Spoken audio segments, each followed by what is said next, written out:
You have found that the individual may act on the universal, and that the result of this action and interaction is cause and effect. Thought, therefore, is the cause, and the experiences with which you meet in life are the effect. Eliminate, therefore, any possible tendency to complain of conditions as they have been or as they are, because it rests with you to change them and make them what you would like them to be. Direct your effort to a realization of the mental resources always at your command, from which all real and lasting power comes. Persist in this practice until you come to a realization of the fact that there can be no failure in the accomplishment of any proper object in life if you but understand your power and persist in your object, because the mind forces are ever ready to lend themselves to a purposeful will in the effort to crystallize thought and desire into actions, events, and conditions. Whereas in the beginning of each function of life and each action is the result of conscious thought, the habitual actions become automatic, and the thought that controls them passes into the realm of the subconscious. Yet it is just as intelligent as before. It is necessary that it becomes automatic or subconscious in order that the self-conscious mind may attend to other things. The new actions will, however, in their turn, become habitual, then automatic, and then subconscious, in order that the mind again may be freed from this detail and advanced to still other activities. When you realize this, you will have found a source of power which will enable you to take care of any situation in life which may develop. And now part 3. The necessary interaction of the conscious and subconscious mind requires a similar interaction between the corresponding systems of nerves. Judge Troward indicates the very beautiful method in which this interaction is effected. He says, and I quote, "The cerebrospinal system is the organ of the conscious mind, and the sympathetic is the organ of the subconscious. The cerebrospinal is the channel through which we receive conscious perception from the physical senses and exercise control over the movements of the body. This system of nerves has its center in the brain." End quote. The sympathetic system has its center in a ganglionic mass at the back of the stomach known as the solar plexus, and is the channel of that mental action which unconsciously supports the vital functions of the body. The connection between the two systems is made by the vagus nerve, which passes out of the cerebral region as a portion of the voluntary system to the thorax, sending out branches to the heart and lungs, and finally passing through the diaphragm. It loses its outer coating and becomes identified with the nerves of the sympathetic system, so forming a connecting link between the two and making man physically a single entity. We have seen that every thought is received by the brain, which is the organ of the conscious. It is here subjected to our power of reasoning. When the objective mind has been satisfied that the thought is true, it is sent to the solar plexus, or the brain of the subjective mind, to be made into our flesh, to be brought forth into the world as reality. It is then no longer susceptible to any argument whatever.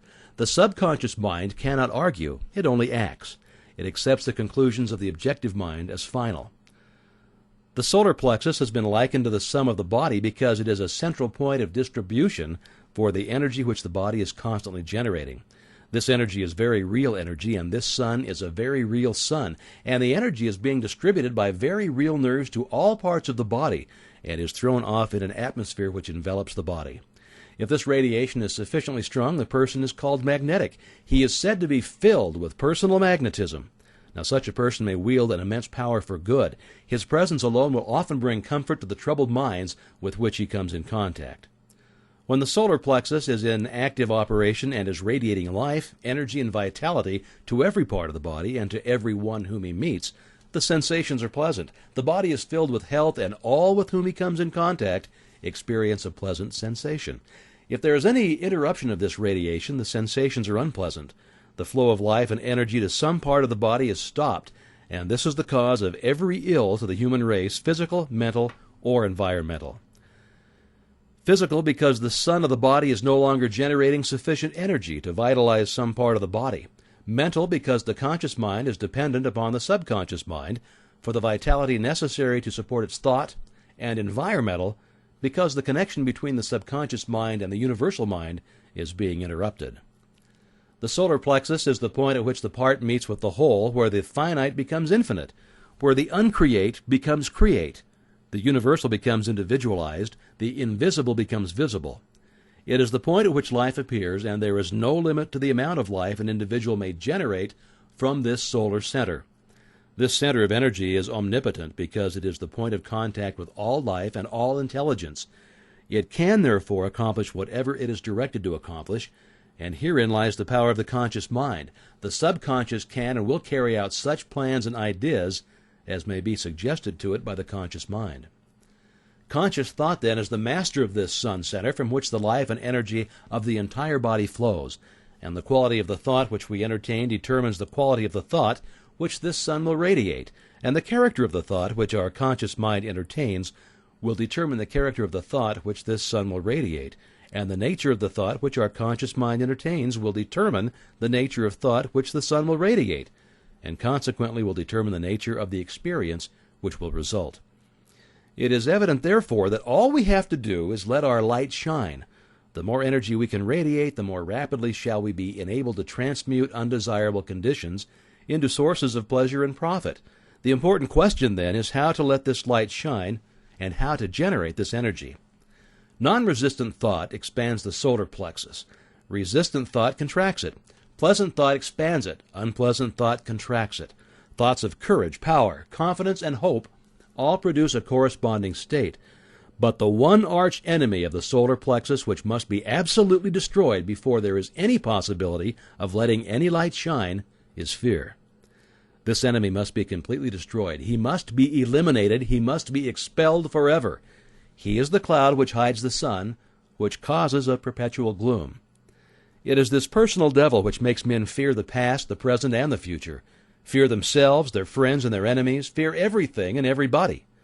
When fear is effectually and completely destroyed, your light will shine.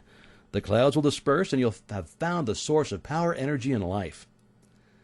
When you find that you're really one with the infinite power, and when you can consciously realize that this power, by a practical demonstration of your ability to overcome any adverse condition by the power of your thought, then you will have nothing to fear. Fear will have been destroyed, and you will have come into possession of your birthright.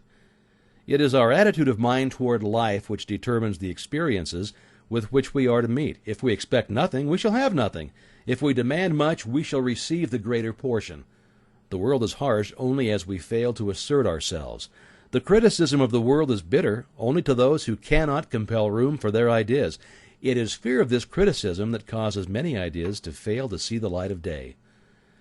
But the man who knows that he has a solar plexus will not fear criticism or anything else. He will be too busy radiating courage, confidence, and power. He will anticipate success by his mental attitude. He will pound barriers to pieces. He will leap over the chasm of doubt and hesitation which fear places in his path. A knowledge of our ability to consciously radiate health, strength, and harmony will bring us into a realization that there is nothing to fear because we're in touch with infinite strength. Now, this knowledge can be gained only by making practical application of this information. We learn by doing. Through practice, the athlete becomes powerful. As the following statement is of considerable importance, I will put it in several ways so that you cannot fail to get the full significance of it. If you are religiously inclined, I would say that you can let your light shine. If your mind has a bias toward physical science, I would say that you can wake the solar plexus. Or if you prefer the strictly scientific interpretation, I will say that you can impress your subconscious mind. I've already told you what the result of this impression will be. It is the method in which you are now interested. You've already learned that the subconscious is intelligent and that it is creative and responsive to the will of the conscious mind. What then is the most natural way of making the desired impression? Mentally concentrate on the object of your desire. When you are concentrating, you are impressing the subconscious. This is not the only way, but it is a simple and effective way, and the most direct way, and consequently the way in which the best results are secured. It is the method which is producing such extraordinary results that many think that miracles are being accomplished. It is the method by which every great inventor, every great financier, every great statesman has been enabled to convert the subtle and invisible force of desire, faith, and confidence into actual, tangible, concrete facts in the objective world.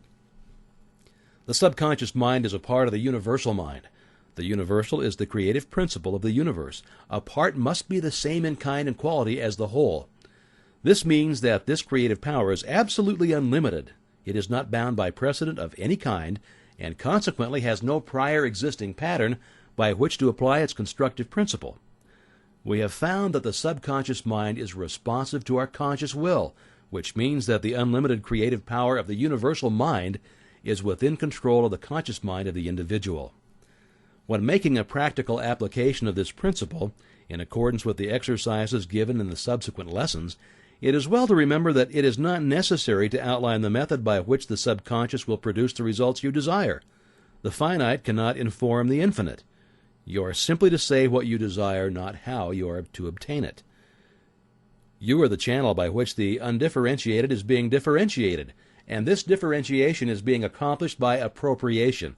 It only requires recognition to set causes in motion, which will bring about results in accordance with your desire, and this is accomplished because the universal can act only through the individual, and the individual can act only through the universal. They are one.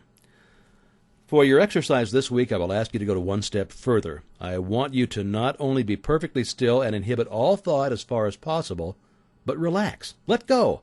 Let the muscles take their normal condition. This will remove all pressure from the nerves and eliminate that tension which so frequently produces physical exhaustion. Physical relaxation is a voluntary exercise of the will, and the exercise will be found to be of great value as it enables the blood to circulate freely to and from the brain and the body. Tension leads to mental unrest and abnormal mental activity of the mind. It produces worry, care, fear, and anxiety. Relaxation is therefore an absolute necessity in order to allow the mental faculties to exercise the greatest freedom. Make this exercise as thorough and complete as possible. Mentally determine that you will relax every muscle and nerve until you feel quiet and restful and at peace with yourself and the world. The solar plexus will then be ready to function, and you're going to be very surprised at the result.